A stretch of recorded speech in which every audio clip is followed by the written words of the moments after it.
Bonjour, bonjour, bonjour tout le monde.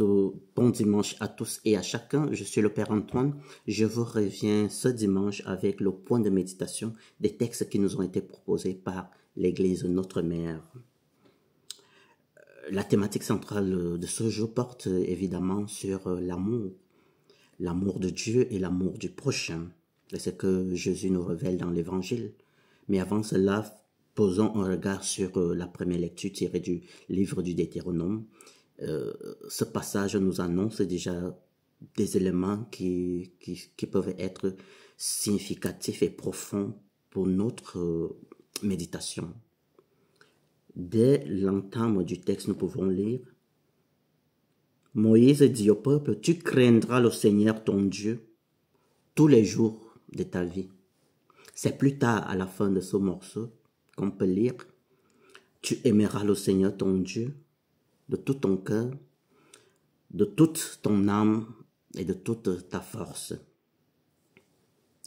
Qu'est-ce que nous pouvons saisir ici comme élément de croissance spirituelle? La crainte de Dieu. La crainte de Dieu, dans ce texte, se présente comme la condition sine qua non pour entrer dans la relation d'amour avec Dieu. C'est lorsque nous avons la disposition intérieure de craindre le Seigneur que nous pouvons bénéficier de son amour qui est un don gratuit dans ce rapport entre Dieu et nous. La crainte est à ne pas confondre ici avec la peur de Dieu. Non, nous n'avons pas reçu un esprit de peur, mais nous avons reçu un esprit qui fait de nous des enfants et nous pouvons appeler Dieu Père. Ça, c'est Saint Paul. La crainte de Dieu, c'est donc la disposition intérieure qui nous permet de reconnaître la magnificence et la grandeur de Dieu au regard de notre petitesse, qu'il est grand, notre Dieu.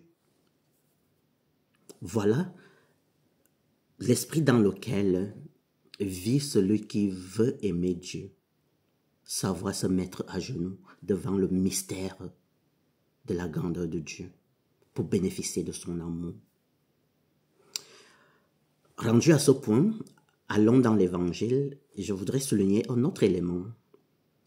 Jésus, dans sa discussion avec le scribe, ne se contente pas de répondre directement à la question du scribe, à la question de savoir quel est le plus grand commandement.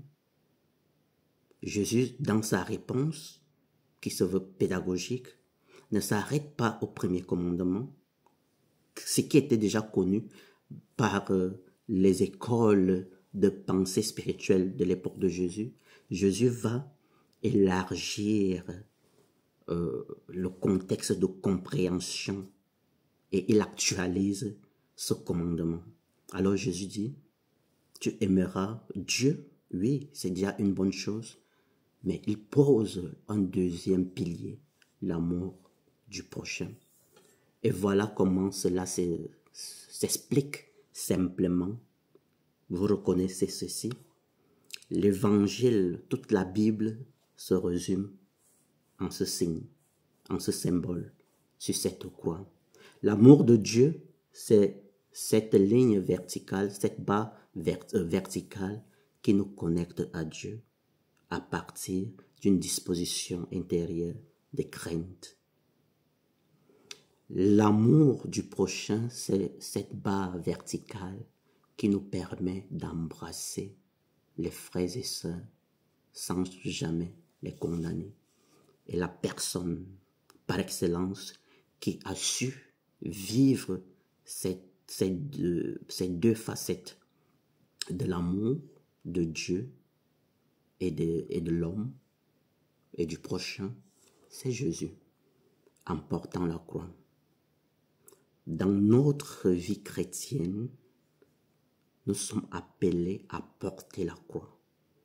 La croix qui est l'instrument de salut, mais surtout l'instrument d'amour, résume notre devoir d'être chrétien.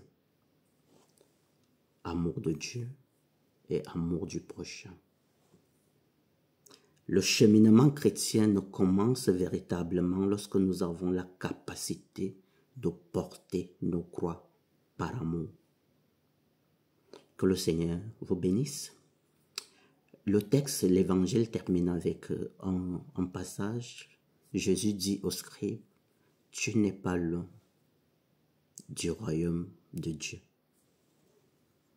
Je voudrais vous bénir en vous disant, chacun, dans son état de vie, dans sa situation, peut lui dire, voici le symbole du salut. Tu n'es pas loin du royaume de Dieu parce que Jésus est véritablement le royaume de Dieu. C'est lui qui manifeste le royaume de Dieu de la manière la plus complète et pleine. Que le Seigneur vous bénisse. Surtout, choisis la vie de Dieu, la vie avec Dieu, la vie pour Dieu. Bon dimanche à tous.